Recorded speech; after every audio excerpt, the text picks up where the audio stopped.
Okay, so we're going to look at now adding and subtracting fractions.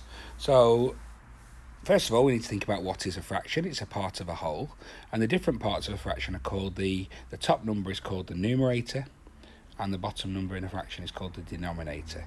So we're going to use these terms throughout this video. Let's think about these fractions. Can I draw these fractions? I'm just going to draw a sketch really. So I'm going to draw a little bar model. So a half here is here, and 3/4. So think about what 3/4 is. It's half, half, and half, and then we've got 3/4 here. So if we added those together, how many bits do we have in total? So you'd have to make these the same, wouldn't you? So you'd have to have the quarters here. So then you've got 3/4 and then 2/4. So you've got 5/4.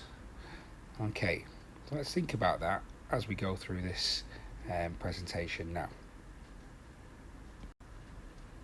So if we're adding and subtracting fractions, and we've got 3 9s and 4 9s here, simply all we need to do is add our numerators together. So 3 plus 4 is 7, and we keep the denominator the same because we're adding the same thing. 3 9s and 4 9s. Same as if we're adding 6 9s and 5 9s. We're going to keep the denominator the same, 9ths, and we add our numerator. 6 plus 5 is 11. Now with 11 9ths, you notice that's an improper fraction, so we could then convert that to a mixed number. How many 9s go into 11? 1, and our remainder is 2 out of 9 left over. Okay, but what if the denominators are different? Like that first question, we need to make a common denominator. So we need to think about common multiples. So let's look at our denominators. We've got a 2 and we've got an 8. Okay, what a common multiple would be 16. We could put both of these out of 16. And that's by timesing those two together to get 16. So we could say 2 goes into 16 and 8 goes into 16. 16 is a multiple of 8 and 2. So how have I got from 2 to 16? I've multiplied by 8. So I need to do the same to my numerator. 1 times by 8 is 8. How have I got from 8 to 16? I've multiplied by 2. So I need to do the same to my numerator. So I've got 8 16ths and 4 16ths. 8 16ths and 4 16ths is 12 16ths. Now I can simplify 12 16ths because I'm looking for common factors now. I know that 4 goes into 12 3 times and 4 goes into 16 4 times. So my answer is 3/4.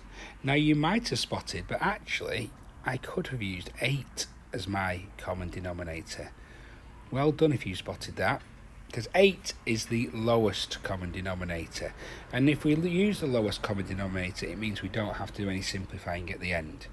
So let's go back to our original question. How have I got from my half to my 8? I've times it by 4, so I need to do the same to my numerator.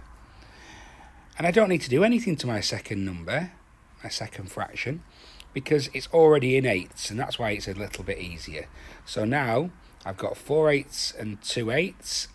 So I'm looking at 6 8ths, and I do need to do a little bit of simplifying here, but it's a simpler fraction to simplify, and I'm back down to 3/4. Okay, and it's exactly the same for subtraction. So let's look at this example here. I'll change my colour so you can see. 11/12 take away 3/4. Again, we're looking at the denominator, and we're looking at trying to find a common denominator. In this case, we could multiply them together. 12 4s are 48. But you might spot that 12 is a better number to use because I don't need to do anything to my 11/12. And 4 goes into 12. Okay. 4 goes into 12 3 times, so I need to multiply this and my numerator by 3, which is 9. So I've got 11/12, take away 9/12, which is 2/12. Can I simplify 2/12? Yes, I can, because I've got a common factor of 2. 2 goes into 2 once, and 2 goes into 12 6 times. Thank you for listening to my video on adding and subtracting fractions.